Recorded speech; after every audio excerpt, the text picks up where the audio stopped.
하나의 말씀 보도록 하겠습니다. 창세기 17장 1절에서 8절 말씀 우리 보도록 하겠습니다. 창세기 17장 1절에서 8절 말씀, 제가 가진 성경 구약 20페이지에 있는 말씀입니다.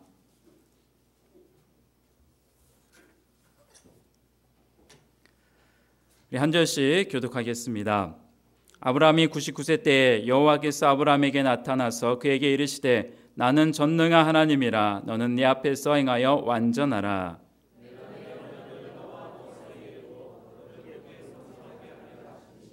아브라함이 엎드렸더니 하나님이 또 그에게 말씀하여 이르시되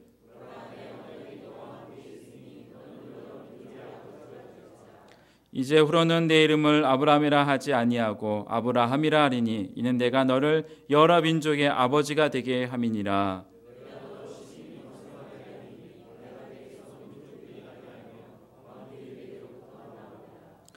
내가 내 언약을 나와 너 및 내 대대 후손 사이에 세워서 영원한 언약을 삼고 너와 내 후손의 하나님이 되리라.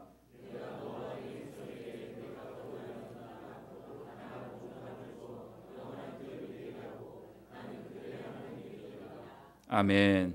이 시간 담임 목사님 나오셔서 성경적인 가족이라는 제목으로 말씀 전해 주실 때 은혜 많이 받으시기 바랍니다. 가족들과 함께하는 설 명절입니다. 오늘은 1부와 2부가 역전이 됐네요. 1부 예배 시간은 그득하게 예배를 드렸는데 아마 일찍 예배를 드리고 가족들에게 많이 가신 것 같습니다. 한국의 전통 문화, 다른 나라에서 찾아보기가 좀 힘든 끈끈한 가족 간의 유대 관계를 형성해 왔습니다. 한국인들이 가장 예절, 동방예의주의라고 합니다만 예절을 중시하는 우리나라지만 가장 중시하는 예절이 가리예죠. 가정 예절입니다. 어른들을 잘 모시고 형제간에 우애하고 가족 사이의 신의를 지키는 것을 아주 중요한 예절로 간주하고 있죠.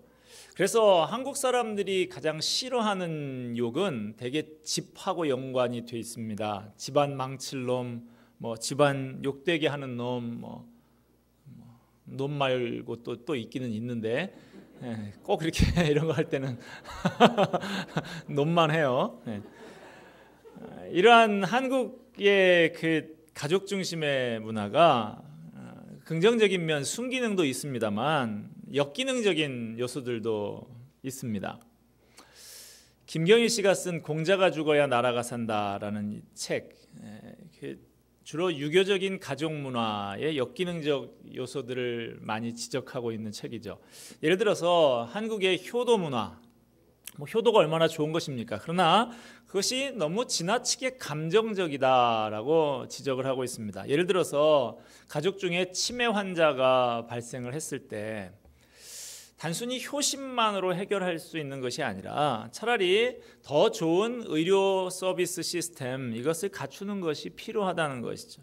이것을 효도라는 명분으로 자식한테만 전부 짐을 지우게 되면 결국에 그 자식들만 힘들게 만들고 그 아픈 어른에게도 결국에는 별로 도움이 되지 않는다라고 하는 것이죠. 효도도 물론 필요하지만 전문적인 의료와 간호의 도움을 받을 수 있는 공간이 마련되는 것이 노인과 자녀에게 모두 도움이 될 수가 있다는 것이죠. 소화 기능이 많이 떨어져 있는 노인하고 모래를 씹어 먹어도 소화를 시킬 만한 그 청소년 손주들하고 같은 식단으로 한 밥상에 앉혀 놓는 것이 효도의 본질이냐? 그렇지는 않다는 것입니다. 갈등을 심하게 겪고 있는 시어머니와 며느리를 한 부엌에다 묶어놓고서 참아라 인내해라 라고만 하는 것이 효도의 본질은 아니지 않느냐 하는 것입니다. 또 김경일 씨가 이 조상 숭배에 대해서 이렇게 지적을 합니다. 그것은 본래 고대 중국에서 조갑이라고 하는 사람이 왕이 된 다음에 정치적인 동기에서부터 비롯된 제도다. 우리 조상이 너희 조상보다 훨씬 낫다. 이 좋은 조상의 우리 집안 이런 뼈대에 있는 집안이다. 이걸 선전하기 위해서 조상 숭배 의식이 인위적으로 만들어졌다는 것이죠. 이것이 한국에 전래되고 정착되는 과정에서 다른 씨족들, 다른 가족들을 향한 배타주의, 지역주의를 낳는 나쁜 결과를 초래하게 되었다 하는 것입니다. 오늘처럼 세계가 이제 지구촌이라고 부르죠. 다 하나가 되어가고 있는 이 시대에 편협한 배타주의와 지역주의에 사로잡혀서 살기보다는 이웃들과 열린 마음을 갖고 더불어 살아가는 공동체 의식을 갖는 것이 훨씬 더 중요한 시대가 됐습니다. 자, 그러면 이렇게 전통적인 가족관이 한계를 드러내고 변화하고 있는 상황 속에서 영원히 변치 않는 하나님의 말씀은 과연 가족에 대해서 어떻게 말하고 있는가 하는 것을 우리가 오늘 살펴보기를 원합니다. 오늘 이 시간에 우리의 믿음의 조상이라고 하는 아브라함의 그 인생을 살펴보면서 가족이라는 관점에서 살펴보면서 성경적인 가족관에 대해서 생각해 보도록 하겠습니다. 먼저 본문 7절을 같이 다시 읽겠습니다. 시작. 내가 내 언약을 나와 너 및 내 대대 후손 사이에 세워서 영원한 언약을 삼고 너와 내 후손의 하나님이 되리라. 자, 우리가 7절을 읽었는데요. 이 말씀을 그 앞에 있는 2절하고 좀 비교해 보겠습니다. 2절에 보면 내가 내 언약을 나와 누구 사이에? 너 사이에 세워 그랬습니다. 내가 너와 약속을 하겠다. 내가 너하고 언약을 맺겠다. 너를 축복하고 번성케 하겠다. 그런데 이 언약이 하나님과 아브라함의 이 둘만의 언약으로 끝나는 것이 아니고 7절에 가면 내가 내 언약을 나와 너 및 내 대대 후손의 사이에 언약을 세워서 그랬어요. 이 언약은 하나님과 아브라함 둘만의 언약이 아니라 아브라함의 후손들까지도 다 포함한 약속이었어요. 하나님이 아브라함과 언약을 맺으면서 그 언약이 후손들에게 계속해서 계승되는 걸 기대하셨던 것이죠. 그리고 또 이어서 7절 마지막 부분에 뭐라고 말씀하셨냐 하면 너와 내 후손의 하나님이 되리라. 하나님은 아브라함의 하나님이실 뿐만 아니라 그 자식 이삭의 하나님도 되시고 그 손자 야곱의 하나님도 되시고 자자 손손 대를 이어서 하나님이 되기를 원하신다는 것을 알 수가 있습니다. 여러분, 이 가족이라고 하는 시스템, 우리의 믿음을 계승시키고 발전시킬 수 있는 아주 중요한 시스템인 것이죠. 그것이 우리 가족을 향한 하나님의 기대입니다. 신앙을 계승하고 좋은 전승도 계속해서 계승하고 축복도 계승하면서 하나님의 뜻을 이루어드리는 가장 중요한 도구가 이 가족이라는 시스템인 것입니다. 그것은 하나님께서 이 세상을 창조하실 때부터 가지고 계시던 계획이었어요. 하나님이 엿새 동안 세상을 창조하십니다. 마지막 엿새 날 창조의 그 정점에서 하나님은 남자와 여자를 만드시고 그들을 부부로 맺어 주셨어요. 가정이 탄생한 것입니다. 이것으로 하나님의 창조 사역이 끝이 났습니다. 그리고 하나님께서는 그 이전에 첫째 날부터 다섯 날까지는 전부 하루가 마칠 때 좋았더라 좋았더라 이렇게 말씀하셨는데 이 마지막 여섯째 날 가정을 만드신 다음에는 하나님이 보시기에 심히 좋았더라 이렇게 말씀하고 있는 것으로 성경은 기록하고 있습니다. 이렇게 만들어진 가정을 통해서 자녀가 출생을 합니다. 하나님은 그 자녀들을 또한 축복하십니다. 시편 127편 3절에 보면 자식들은 하나님의 기업이라 그랬습니다. 하나님의 기업. 하나님께서는 자녀들을 통해서 하나님의 뜻을 계승해 나가기를 기대하셨습니다. 그렇습니다. 이 가정이 잘못되면 하나님의 뜻을 거스리는 도구도 될 수 있지만 그러나 가정이 올바른 기능을 하게 되면 하나님의 뜻을 이루어드리고 믿음을 계승하는 하나님의 중요한 도구가 될 수 있는 거예요. 이처럼 하나님은 가족을 귀히 여기십니다. 성경은 결코 가정의 중요성을 무시하지 않아요. 한 심리학자가 집 주변에 둘려있는 담장 있잖아요. 이 담장이 인간 정서에 끼치는 영향에 대해서 연구를 했습니다. 먼저 집 주변에 담장을 높이 쌓아 올리고 살면 정서적으로 어떨까 연구를 해보니까 정서적으로 그렇게 좋지 못하다는 결과가 나왔습니다. 왜냐? 담장을 높이 쌓으면 밖이 보이지 않는 것이죠. 그런 환경에서 살면 사람이 폐쇄적이 된다라고 하는 것이죠. 반대로 담장이 전혀 아예 없는 집에서 살면 어떨까요? 이것도 그렇게 좋지 못하다. 정서적으로 불안해요. 나를 보호해주는 장치가 없다고 생각하기 때문에 불안한 증세들이 나타났다는 것이죠. 그러면 제일 이상적인 것이 뭐냐?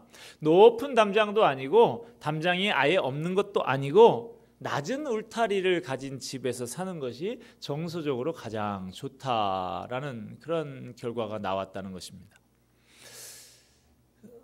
이 담장과 정서의 관계, 그런데 이것이 어찌 보면 가장 성경이 지향하는 가족의 모습이라고 할 수 있어요. 지나치게 폐쇄적이지 않고 그렇다고 가족의 존재를 무시하지도 않는 것이 성경적인 가족관이라고 할 수가 있습니다. 자, 성경적인 가족관이 뭐냐? 첫째는 가족을 하나님의 선물로 알고 귀히 여겨라 하는 것입니다. 여기서 귀히 여긴다라고 하는 말은 단순히 중요한 줄 알고 있어라 라고 하는 의미가 아닙니다. 책임을 다하라는 말이에요. 가족은 하나님께서 맡겨주신 소중한 선물입니다. 그래서 가족의 구성원들은 저마다 자기의 위치에서 가정을 향한 책임을 다해야 됩니다. 우리는 가정을 맡은 청지기들이에요. 남편의 자리에서, 아내의 자리에서 또는 자녀의 자리에서 각자가 가정을 향한 책임이 있습니다. 그 책임을 다하라는 것이죠. 믿음의 조상인 아브라함은 그 책임을 다했습니다. 이 아브라함이 하나님이 약속하신 아들 이삭이 생기지를 않으니까 조바심이 나서 이 아브라함이 하갈이라고 하는 여종을 통해서 이스마엘이라고 하는 아들을 낳게 됐죠. 바람직하게 얻은 아들이 아니었습니다. 하나님의 뜻을 따라서 얻어진 아들이 아니었죠. 그럼에도 불구하고 창세기 16장을 읽어보면 하나님이 이스마엘을 축복하시는 것을 볼 수 있어요. 창세기 16장 10절에 보면 여호와의 사자가 또 그에게 이르되 내가 내 씨를 크게 번성하여 그 수가 많아 셀 수가 없게 하리라. 이처럼 이 이스마엘이라고 하는 아들은 하나님의 최선의 뜻을 따라서 태어난 아들은 아니었지만 아브라함이 일단 태어난 이 아이를 하나님의 뜻에 따라서 잘 돌보고 양육하는 책임을 다합니다. 뿐만 아니라 이 아브라함은 조카인 롯을 향해서도 책임을 다하죠. 롯이 어려움에 처했을 때 그는 지체하지 않고 자기 집에 거느리고 있는 모든 사람들을 다 데리고 가서 최선을 다해서 구출하는 모습을 창세기 말씀을 통해서 볼 수가 있습니다. 성경에 보면 하나님이 제일 싫어하는 사람이 누구냐? 가정에 대해서 무책임한 사람이에요.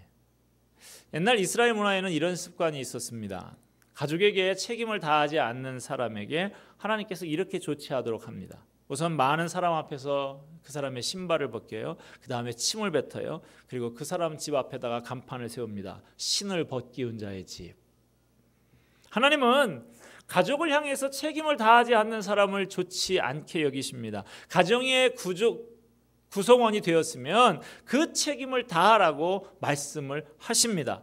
디모데전서 5장 8절 말씀에 보면 누구든지 자기 친족 곧 자기의 가족을 돌보지 아니하면 믿음을 배반한 자요 불신자보다 더 악한 자니라 그랬어요. 가족을 돌보지 않으면 불신자보다 더 악하다.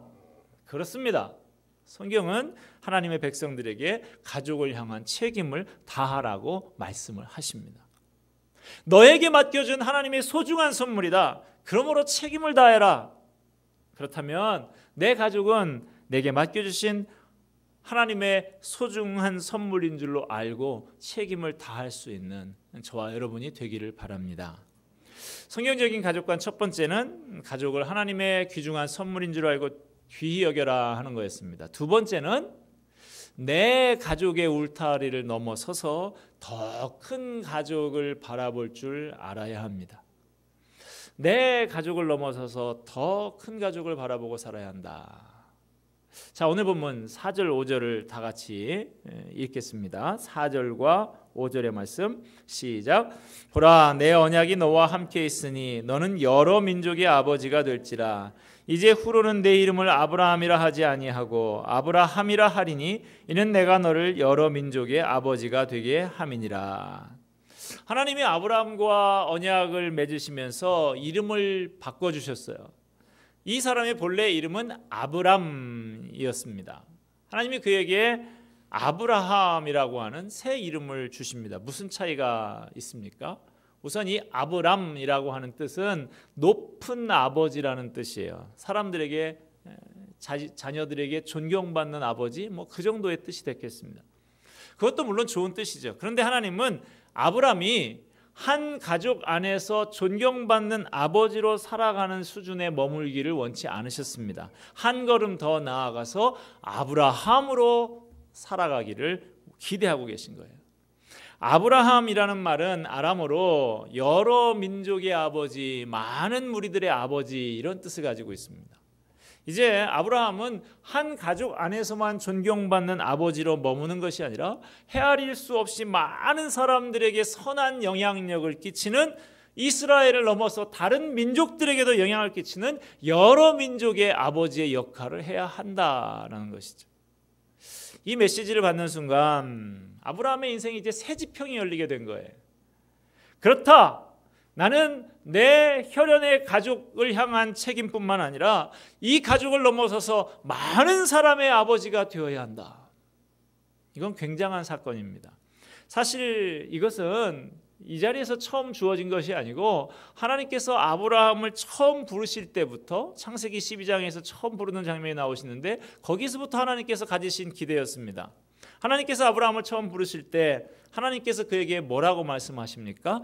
너는 복이 될지라 땅의 모든 족속이 너로 말미암아 복을 얻을 것이라 그러셨어요. 너는 가족이라고 하는 작은 테두리 안에서만 영향을 끼치는 존재가 아니라 더 많은 사람에게 영향을 끼치는 존재가 되어라. 많은 사람들에게 복을 끼치는 존재가 되어라. 이렇게 말씀하신 거예요. 이것은 하나님께서 아브라함 한 사람에게만 갖고 계신 그런 기대가 아닙니다. 믿음의 조상, 우리의 믿음의 조상으로 아브라함을 생각하고 아브라함이 가졌던 그 믿음을 갖고 그 하나님을 믿고 오늘도 살아가고 있는 이 시대를 향한, 이 시대 그리스도인들을 향한 하나님의 기대이기도 한 것입니다. 그렇다면 우리의 지평선이 좀 넓어져야 돼요. 우리의 가족관이 너무 편협하지 말고 넓어져야 됩니다. 내 혈육에 대한 책임 물론 가져야 되는 것이죠. 그러나 거기에서 끝나면 안 되는 것입니다. 한평생 자기 가족, 자기 자식 먹여 살리다 죽는 것으로 끝내는 인생도 많이 있습니다. 그것을 좀 넘어서야 한다는 것입니다. 다른 사람들에게 선한 영향력을 끼치고 축복을 나누어 줄 수 있는 사람이 되라는 것, 이것이 바로 하나님께서 우리를 향해서 가지고 계신 기대인 것입니다. 한국 사람의 이 가족에 대한 생각 아직도 너무나 좁습니다.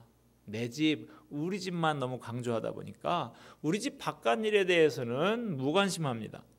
집안에서는 정리를 잘 하고 깨끗이 그렇게 사용을 하다가도 뭐 교회라든지 다른 공공시설들 같은 데 가면 그 태도가 싹 바뀌어서 함부로 쓰는 경우가 많이 있습니다. 그 의식의 바탕에 어떤 생각이 숨어 있습니까? 내 집 아니니까 내 거 아닌데 라는 생각이죠. 우리가 지나치게 내 집, 내 핏줄에 사로잡히다 보니까 내가 낳지 않은 사람들에 대해서는 무관심해졌어요. 우리 한국이 이제 뭐 국민소득이 곧 3만 불이 된다, 선진국 문턱에 서 있다 합니다만은 아직도 고아를 수출하는 수출국 세계 랭킹에 드는 나라가 돼 있다. 부끄러운 일이죠. 왜 그렇습니까? 한국에서는 입양을 잘 하지 않기 때문인 것이죠. 미국 사람들은 자기 자식이 서너 명씩 있는데도 피부 색깔도 다르고 있는 이 한국 아이들을 지금도 입양을 많이 하고 있어요. 모든 아이들을 다 하나님 안에서 내 아이들과 같다라고 생각하고 자기가 도울 수 있는 데까지 돕고 축복할 수 있는 데까지 축복하겠다라는 생각을 가지고 있는 것이죠. 우리는 내 핏줄 아니니까 나와 상관없는 사람들이다라고 생각을 하는 것이죠.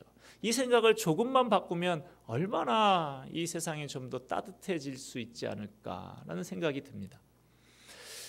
예수님께서는 어떤 가족관을 갖고 계셨을까요? 마가복음 3장에 보면 이런 얘기가 나옵니다. 사람들이 많이 예수님을 둘러싸고 있는 이런 상황 가운데서 예수님의 가족들이 마리아하고 그 예수님의 육신의 혈육 동생들이 예수님을 찾아온 거예요. 그래서 예수님께서 예수님께 그 사람들이 전가를 넣는 것이죠. 지금 저 밖에 당신의 가족들이 찾아왔습니다. 그랬더니 예수님께서 이런 질문을 던집니다. 누가 내 어머니고 누가 내 동생들이란 말이냐. 예수님이 이어서 말씀하십니다. 누구든지 하나님의 뜻대로 행하는 자가 내 형제요 자매요 어머니니라. 여러분, 우리가 오해하지 말 것은 예수님께서 결코 불효자가 아니에요. 십자가 위에서 죽으시던 그 마지막 그 순간, 그 고통, 아무도 생각나지 않을 내 고통만 생각나고 있을 그때에도 예수님은 그 사랑하는 제자 요한에게 이 마리아를 향해서 너의 어머니시다, 내가 잘 돌봐드려라, 그렇게 말씀하셨던 그 예수님의 모습을 우리는 기억하고 있습니다. 그러나 지금 예수님은 이 사역의 현장에서 우리에게 교훈을 주기 원하시는 것이죠. 하나님의 뜻대로 행하는 자, 예수님은 이렇게 또 다른 가족, 큰 그림의 가족을 그리고 계셨다 하는 것입니다. 그런데 우리는 아직 이런 그림을 그리고 있지를 못한 경우가 많죠. 아직도 편협한 생각에서 벗어나지 못하는 경우가 많아요. 거의 맹목적인 편애만 가지고 자기 자식에게만 집착하고 있는 우리 한국의 부모들, 언제 여기서 벗어날 수가 있을까요? 이케하라 마모루라고 하는 일본 남성이 맞아 죽을 각오를 하고 쓴 한국인 비판이라는 책을 썼는데, 여기 보면 한국인 부모들이 자녀들에 대한 교육을 하는데 너무나 맹목적이다라고 지적을 합니다. 동네에서 아이들끼리 싸우게 되면 일본인들은 이 아이를 데리고 그 싸운 아이 집에게 가서 그 부모에게 사과를 시키는 것이 일반적이라고 하는 것이죠. 그런데 한국에서는 자녀 싸움이 부모 싸움이 되는 경우가 비일비재합니다. 내 새끼를 누가 감히 건드리냐고 하는 것이죠. 이케하라 씨가 이런 얘기도 합니다. 자기가 한국에서 오래 살았지만 아직도 이해할 수 없는 것이 왜 시험날, 수능날만 되면 전국에 있는 부모들이 다 짐 싸들고 나서서 아우성이냐는 거예요. 온 나라에 무슨 난리가 난 것처럼 입시 경쟁이 일본에서도 치열하다고 그래요. 그렇지만 그냥 아이들끼리 가서 시험 치르고 오지, 부모가 시험장 가서 교문 붙들고 그렇게 부들부들 떨고 있는 경우들은 일본에서는 보기가 어렵다라고 하는 것이죠. 거의 맹목적인 자식에 대한 편애에서 벗어나지 못하는 우리들의 모습, 다시 돌아볼 필요가 있습니다. 물론 하나님께서 내게 주신 이 소중한 선물, 자녀들 향해서 책임을 다해야 되죠. 제대로 교육하고 잘 길러내야 됩니다. 그러나 거기에서만 끝나서는 안 된다는 거예요. 한 걸음 더 나아갈 수 있어야 됩니다. 하나님의 나라를 생각을 하면서 우리 주변에 우리의 사랑을 필요로 하는 사람들을 넓은 눈으로 가족으로 품고 바라볼 수 있어야 한다는 거예요. 내 자녀만 아니라 내 사랑을 기다리고 복음을 기다리고 있는 우리의 이웃들을 내 자녀처럼 생각하고 베푸는 사랑이 있다면 이 세상이 얼마나 더 훈훈한 세상이 될 수 있을까요? 팔레스타인 땅에서 태어나서 33년을 살다가 가신 예수님, 그분은 분명히 한국 사람 아니었습니다. 어떻게 보면 나하고 별 상관이 없는 분이에요. 그런 그분이 나를 위해서 죽으시고 내게 생명을 주셨습니다. 이것을 우리가 믿는 사람이라고 하면 나도 나와 별 관계없어 보이는 사람들을 내 형제처럼 자매처럼 자녀처럼 그렇게 여기면서 그들에게 사랑을 베푸는 큰 가족관을 가질 수 있을 때 비로소 우리는 예수님의 제자로 세상을 바꿔 나갈 수 있게 될 것입니다. 온 나라가 대이동을 해서 가족을 만나고 좋은 시간을 갖는 명절입니다. 오늘 예배 마치시고 오늘 교회에서 밥도 안 주니까 얼른들 가정으로 가셔서 가족들과 함께 좋은 시간들 가지시길 바랍니다. 하나님이 내게 주신 가족에 대해서 다시 한번 감사하며 소중히 여기는 시간이 되시기를 바랍니다. 그 가족에 대한 책임을 다하시기를 바랍니다. 그러나 가족을 생각하는 우리의 그림이 너무 편협한 그림이 되지 않기를 바랍니다. 더 넓은 그림, 하나님의 가족을 바라볼 수 있는 넓은 시야를 갖게 되시기 바랍니다. 내 주변에 있는 이웃, 그들을 내 형제로 자매로 내 가족으로 생각하면서 하나님의 가족으로 그들을 품고 내가 받은 복을 나누어주는 멋진 사람들 다 되시기를 주님의 이름으로 부탁을 드립니다. 우리의 생애가 하나님이 기뻐하시는 생애, 하나님 마음에 쏙 드는 생애로 나아가는 복된 삶을 사시기를 축복합니다. 여러분의 그 살아있는 믿음을 통해서 여러분의 주변에 있는 모든 사람들이 함께 풍성한 복을 누리게 되는 축복의 통로로 쓰임받는 저와 여러분이 되기를 주님의 이름으로 축원드립니다. 기도하겠습니다.